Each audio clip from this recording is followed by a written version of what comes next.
আসসালামু আলাইকুম সুপ্রিয় শিক্ষার্থীরা, কেমন আছো সবাই? নিশ্চয়ই ভালো।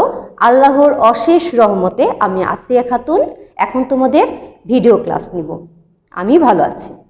আচ্ছা, আমাদের আজকের ক্লাস শুরু করার পূর্বে গত ক্লাসে আমরা কি শিখেছিলাম তা একটু আলোচনা করে নিই। গত ক্লাসে আমরা অষ্টম অধ্যায় থেকে একটি কাঠামোবদ্ধ প্রশ্ন আলোচনা করেছিলাম। প্রাকৃতিক গ্যাস কোন ধরনের সম্পদ এবং এ সম্পর্কে 4টি বাক্য আলোচনা করো। তো প্রাকৃতিক গ্যাস হচ্ছে রাষ্ট্রীয় সম্পদ।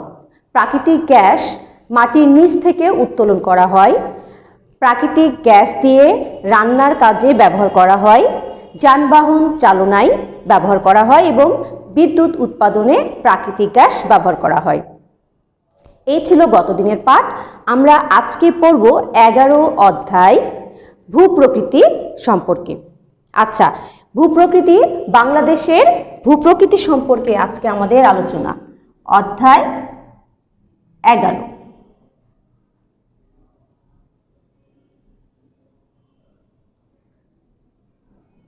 পাঠ 1।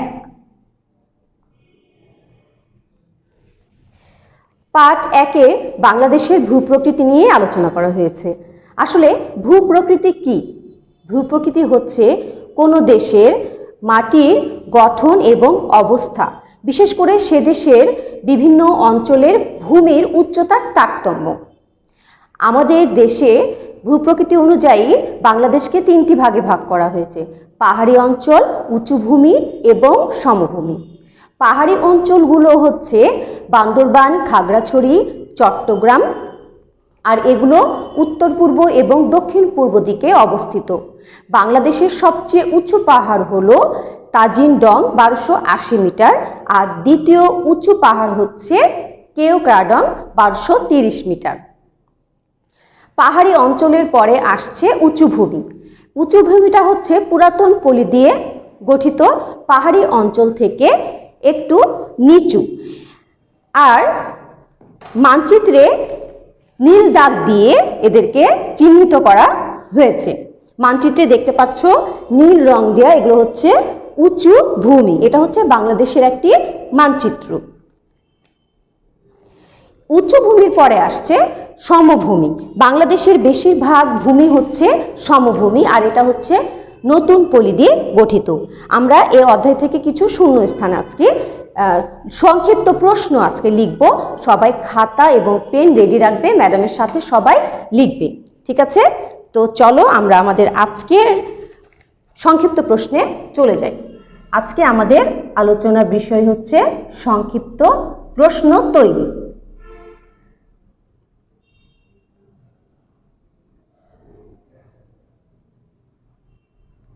সবাই আশা করি নিশ্চয় লিখছো। ভূপ্রকৃতি কি? ভূপ্রকৃতি কি?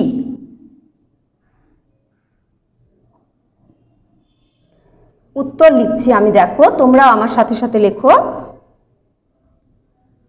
সুন্দরভাবে। বইয়ে ভূপ্রকৃতি কি দেয়া আছে।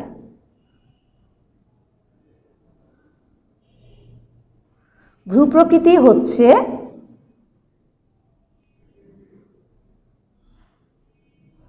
কোনো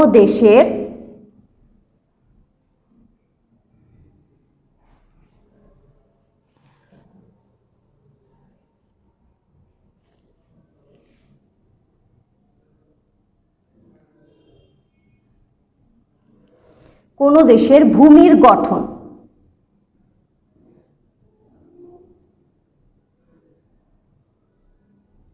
ও প্রকৃতি।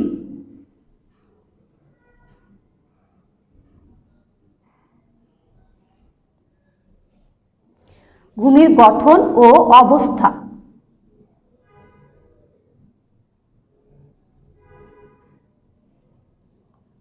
বিশেষ করে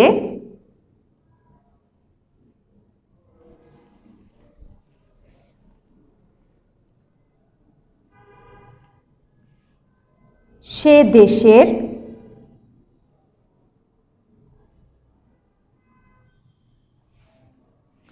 বিভিন্ন অঞ্চলের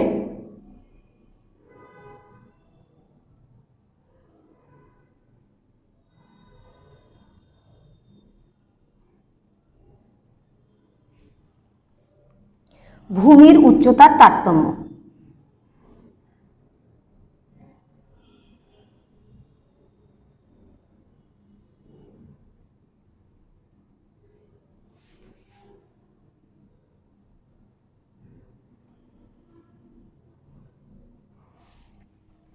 তাহলে ভূপ্রকৃতি কি? ভূপ্রকৃতি হচ্ছে কোনো দেশের ভূমির গঠন ও অবস্থা, বিশেষ করে সে দেশের বিভিন্ন অঞ্চলের ভূমির উচ্চতার তারতম্য। এর পরের প্রশ্ন হচ্ছে, উঁচু ভূমি কিভাবে গঠিত?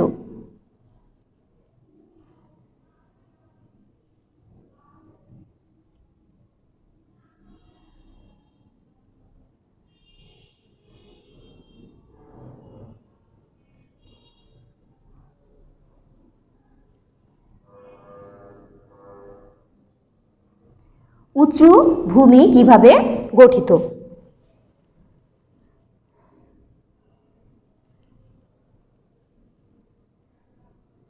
পাহাড়ি এলাকা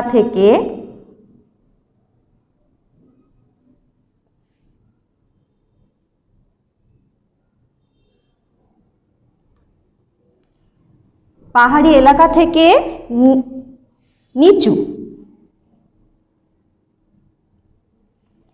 উঁচু ভূমিটা পাহাড়ি এলাকা থেকে নিচু। এসব উঁচু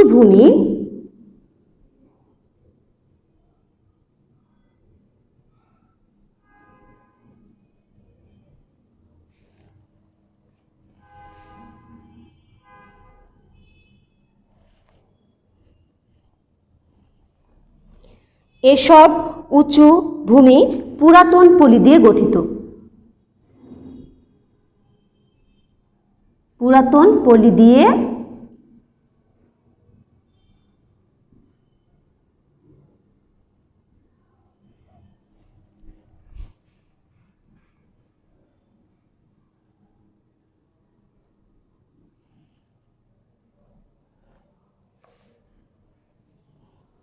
নদীর স্রোতে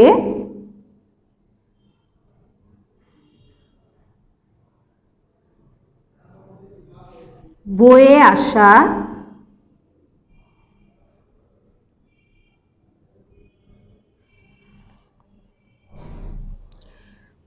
পলি মাটি জমে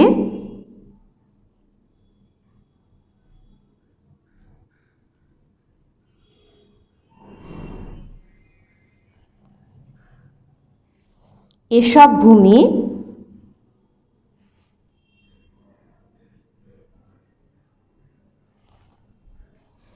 তৈরি হয়েছে।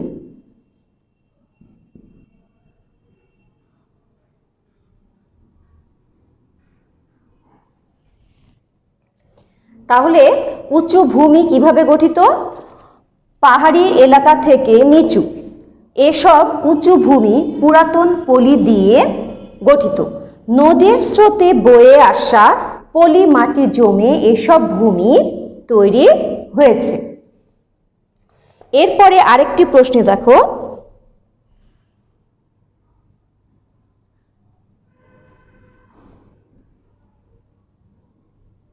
আমাদের দেশের সবচেয়ে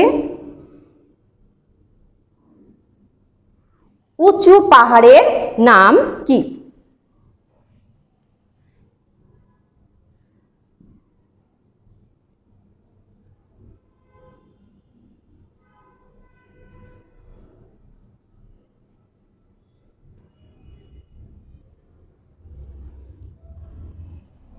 আমাদের দেশের সবচেয়ে উঁচু পাহাড়ের নাম কি?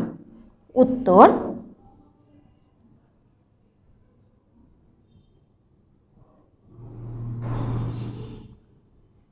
আমাদের দেশের সবচেয়ে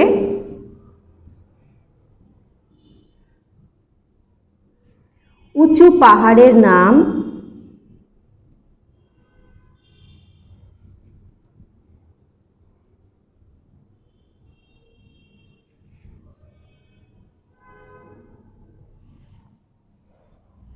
তাজিন ডং।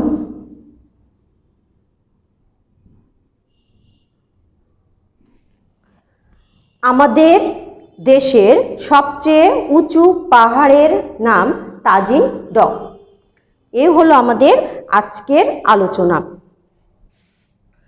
তোমাদের হোমওয়ার্ক থাকলো এই 3টি প্রশ্ন।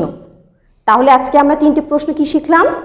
ভূপ্রকৃতি কি? ভূপ্রকৃতি হচ্ছে কোনো দেশের ভূমির গঠন ও অবস্থা, বিশেষ করে সে দেশের ভূমির বিভিন্ন অঞ্চলের ভূমির উচ্চতার তারতম্য। এরপরে উঁচু ভূমি কিভাবে গঠিত?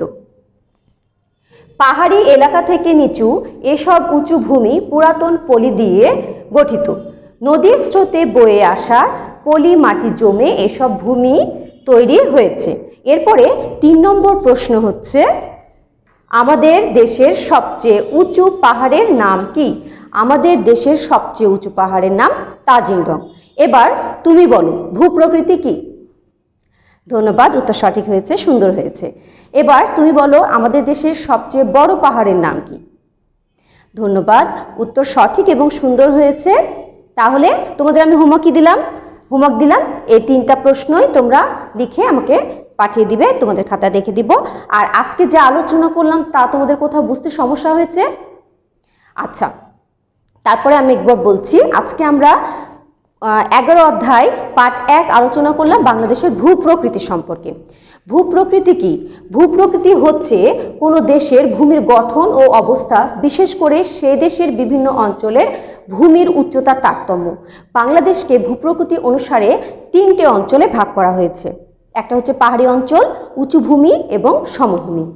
উঁচু ভূমিটা হচ্ছে পাহাড়ি অঞ্চল থেকে নিচু এসব উঁচু ভূমি পুরাতন পলি দিয়ে গঠিত।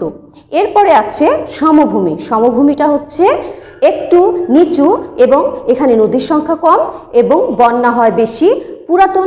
পুরাতন নয়, নতুন পলি দিয়ে এখানকার ভূমি গঠিত। এ হলো আমার আজকের আলোচনা। সবাই ভালো থাকবে এবং বাবা মার কথা অনুযায়ী চলবে, সত্য কথা বলার অনুশীলন করবে। আজকে তাহলে এই পর্যন্তই। ভালো থেকো, সুস্থ থেকো, আল্লাহ হাফেজ।